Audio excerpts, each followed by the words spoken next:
So where are the girls that are not gonna be with a man just for his money? The one that would just leave. There's actually a great marketing lesson here about how people go out there and they try to find their ideal partner or their ideal clients and they fail. And we will get to that. But first and foremost, I want to answer this guy's questions because, he's obviously stuck. And I made a little list of all the things that will actually help him here so you can really understand where he's falling flat and finding his ideal partner. All right, so let's dive into the list and then I will go into the marketing point that I'm going to make as a business coach and strategist. All right, so number one, where are these women? Number one, they're out making their own damn money. Okay, as a business strategist, I help a lot of them establish their businesses so they can make their own money and be self-reliant. Okay, they're not worried about how much money you're making. All right, they're worried about themselves. Number two, they're reading fantasy novels, okay? Specifically fantasy novels where the romantic interest is aware that they have to bring things to the table as well, and they actively do so. All right. Women love this shit because it's what we want. Okay. And it's also what we're not finding in the male population right now. Moving on. Number three, we're playing with our dogs. We have dog babies, we have fur babies, we might have cats. They bring joy to our lives and we are investing time and energy in those relationships with them. Number four, we are also spending a great deal of time with our girlfriends and our platonic male friends. And we're spending time with them because these people make us feel good. They work hard to maintain those relationships and they make us feel seen and understood in a way that we're failing to find in a lot of romantic situations. And number five, we're actually already traveling. And we're either traveling solo because we're sick and tired of having to manage and take care of the partner that came along with us who expects us to do all the work and all the coordinating. Or we're traveling with our girlfriends and our platonic male friends. Okay. So we're already out there experiencing culture. Okay. We're just doing it either on our own or with our buddies. All right. Number six, this one's funny. We're already walking around wearing sweatpants. I don't know, if you have sweatpant, blind glasses on, if those are a thing. But we're already out in the world wearing sweatpants. Okay. It's just obvious that you're not talking to the women who are wearing sweatpants. All right, you're talking to the women who are dressed like they're going to go to the club. But we're out there. Believe me. We're there. Number seven, yes, we are looking for men who are financially stable, but not because that matters to us. It matters to us because we want men who we will not have to end up supporting because they can't support themselves. There's this myth that a lot of men are starting to believe right now that they're competing against the top 10% of men. And there are a bunch of different beliefs of that being true and that not being true. But let's say it is true. Okay. Let's say you are competing against the top 10% of men who are out there for these women who are available. What makes you think that they're the top 10% and what makes us think are the top 10% completely different. Okay. The men who believe this, the straight single men specifically who believe this, think that it has to do with how much money you make, how big your house is, how fancy your car is, how good looking you are, and blah, blah, blah, blah, blah. That actually has very little to do with it. Okay. What women are looking for in their top 10% of men, if that's a thing, is how much work you've done on developing yourself, how much therapy you've been to. Have you deconstructed your own shishmagony? And how do you treat women?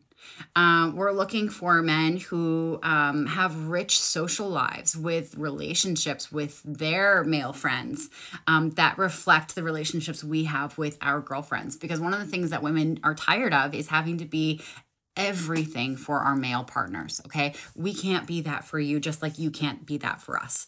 And yeah, sure. It does matter that you're financially stable, but it doesn't matter if you're rich. It really doesn't. As long as you are responsible with money and can pay your bills and are saving for retirement and not having to be reliant on us then yeah, like that matters, but not as much as you think. Like it doesn't make a big difference if you're making $1 million a year versus $200,000 a year.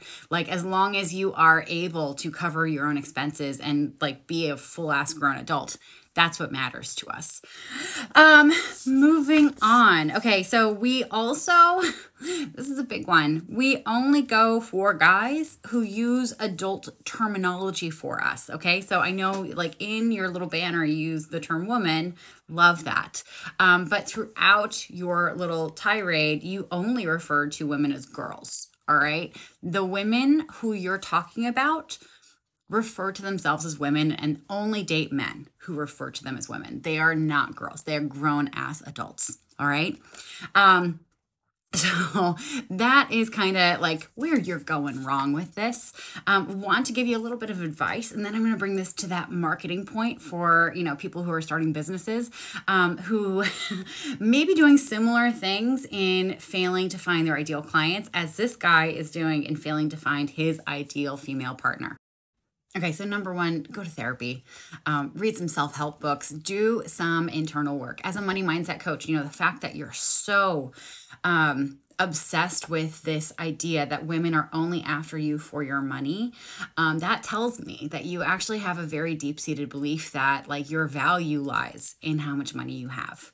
Right. And there's no way you're going to be open to a relationship where a woman, you know, wants to be with you for your personality and for your inherent human value.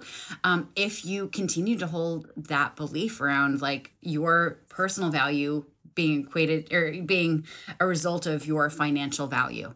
All right. You're a human. You're a human. I'm a human. We're all humans. We're all inherently valuable. Okay, we all bring something really special to the table. And I know like right now you can't see that. You can't believe that there are women out there who would value you for something other than your money. But believe me, like once you do the work and you understand what your value is and what you can bring to the table, you're no longer going to even have this consideration or this thought. All right. It's not even going to be in your like sphere of awareness that women would just come after you for your money. Okay, next, you need to get out of the club. The fact that you know so much about the women in the club tells me you spend a lot of time in the club. The women that you want to be partnered with, you already know this, are not in the club. Stop going there, all right? Also, you need to stop following all the girls who only post bikini pictures on Instagram, okay? How the technology actually works is Instagram and all the social media platforms show you more of what you're already looking for. Okay, so the fact that that's all you're seeing on Instagram tells me that that's all you're actually looking for on Instagram. So maybe diversify the types of women you're following on Instagram and TikTok. You know, if I were to throw out a suggestion, I would say book talk. These women who read are incredibly interesting and down to earth. And I think they would fulfill a lot of what you're looking for. But also they will have some very high standards for, you know, how you're going to show up intimately, because a lot of those books are raunchy AF and very graphic. Okay. So maybe also start reading some of the fantasy books that they're reading. And for my friends who are watching this, who are starting businesses and are wondering, like, what is the marketing message here?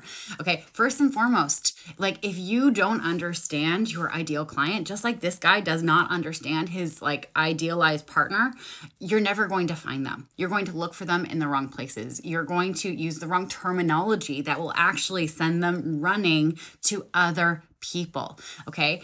One of the things that is so important when you start a business is to do market research and really understand like who it is that you want to help or be with, and what it is that you would bring to the table that would make their life better and it would make it worth their time and energy and money to invest in you, either in a relationship or in hiring you to do something for them. You know, it's really tempting to just go out there and just try to like take anything that will come your way. But what does that lead to? It leads to this kind of situation where you're frustrated and you're not getting what you want. And it's the same for relationships and for business. All right. So like figure out who are the people that you want to be with, where they're hanging out, and like what problems they need solved, and then solve those problems. It's pretty simple. And hi, I help ADHD business owners make more money in less time by training you how to start and scale a business. I'm Katie McManus, business strategist and money mindset coach. Like and follow for more.